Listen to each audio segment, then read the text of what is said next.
Në gjykatën apelit Erion Veliaj nuk ka kërkuar avokat, sepse avokati i tij më i mirë është opozita me heshtjen e saj, e cila pasi Rama deklaroi në Komisionin Tabaku se firmoste jo pak, po 17 vendime brenda një dite dhe nuk pyeste fare dhe nuk lexonte fare, e çfarë do duhet të bënte opozita nëse ishte vërtet opozita që përfaqësonte popullin? Do të shkonte atje, të merrte spakun në grev pafund, në sharr, tek inceneratori për të vërtetuar se nuk ka incenerator edhe atje digjen paratë e thata, jo mbetorinat e Tiranës. Kështu, Erion Veliaj na hodhi tuç të gjithëve.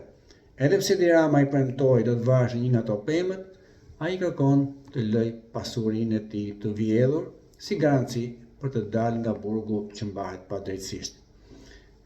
Dhe neve kemi të drejtë të paguajmë taksat, të flasim, të duatrokasim dhe të votojmë kur duan partitë. Fatkeqësisht, kjo është Shqipëria jonë që lëngon çdo ditë. Fatalitet.